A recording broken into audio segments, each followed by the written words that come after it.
আমি দেখেছি, আমি ভোট দিয়েছি, আমি দেখেছি।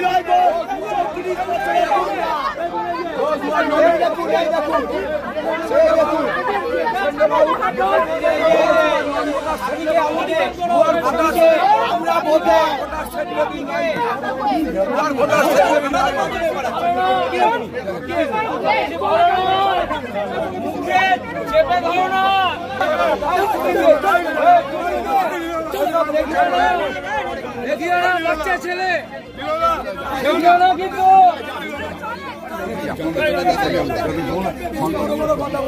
সম্মানের কি আছে?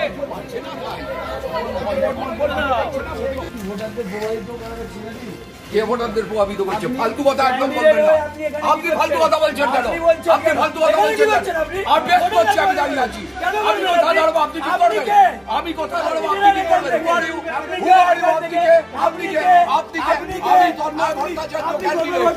আমি তন্ময় ক্যান্ডিডেট। আপনি কে? আপনি কে?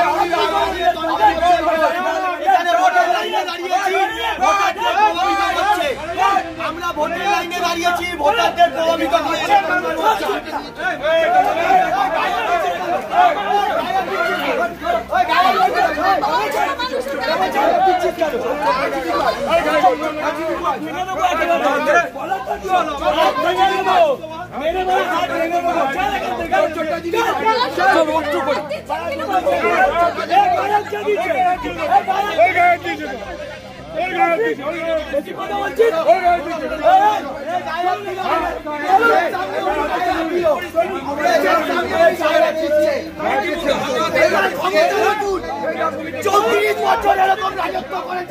এখনো চলছে।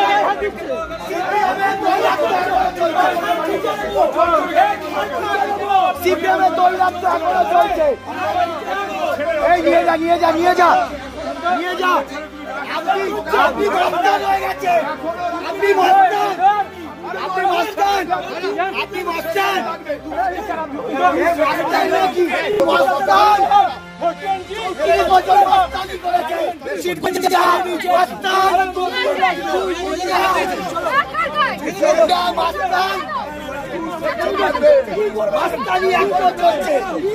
এখনো মাস্তানি চলছে।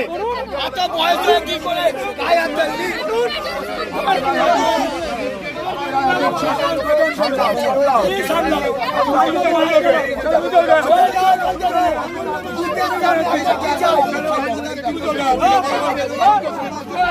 সবাইকে প্রভাবিত করছে। হোটেল লাইনে যারা দাঁড়িয়ে প্রত্যেককে প্রভাবিত করছে।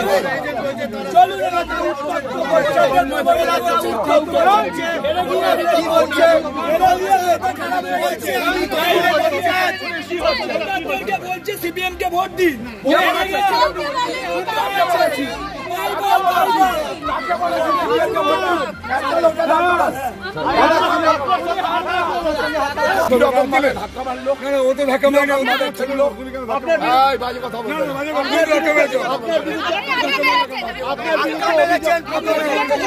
ধাক্কা মেরেছে।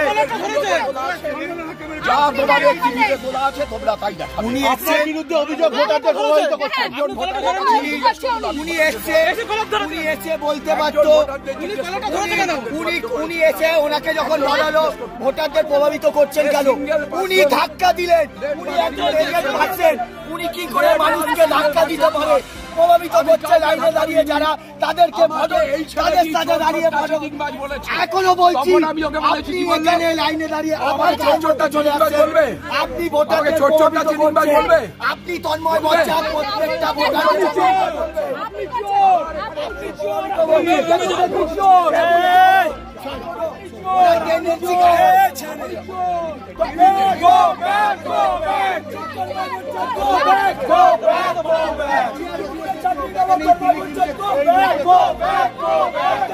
শান্তিপূর্ণভাবে ভোট দিচ্ছে।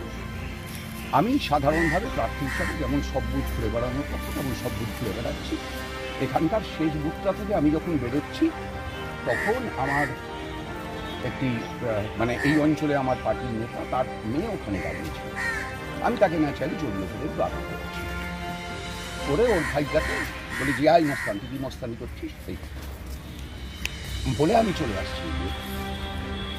এর মধ্যে হঠাৎ আপনি ভোটারদের প্রভাবিত করছেন, ভোটারদের এই তৃণমূলের এই কাউন্সিলর মেজো তার নাম, ভালো নাম আমি জানি না, এবার কাউন্সিলর এবং তার সঙ্গে তৃণমূলের বাকি বাহিনী মেজো তার নাম, ভালো নাম সুশান্ত মজুমদার, মেজো বলে তার সে পরিচিত। সে হঠাৎ এসে আমাকে চোর চিটিংবাজ এইসব বলা শুরু করে। 34 বছর অনেক বস্তানি করেছেন, যান বলে গান করছে।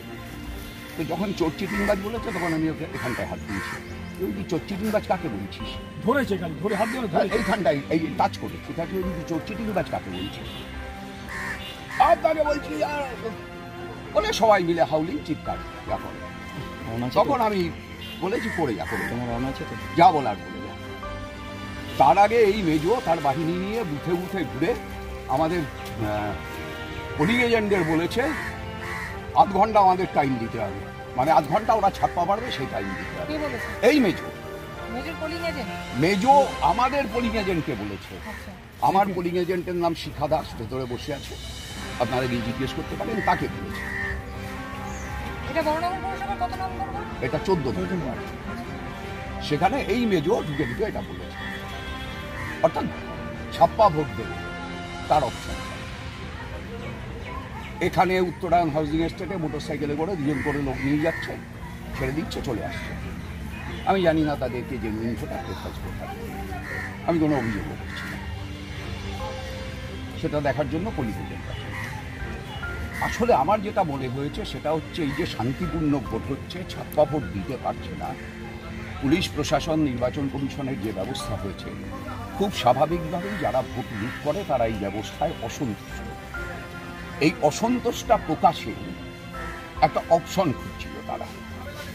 এবার সেই অপশনটা খুঁজবার জন্য তারা আমাকে অসম্মানিত করতে চাইলো, অপমানিত করতে চাইলো, গো ব্যাক স্লোগান দিল। ওদের গো ব্যাকে কিছু যায় আসে না, ওদের নিজেদের গো ব্যাকের সময় হয়ে গেছে, সেটা বাংলার মানুষ ঠিক করছে, অতীতেও ঠিক করেছে, আজকেও ঠিক করছে। এ বাদে অ্যাজ সাচ আর কিছু ঘটেনি।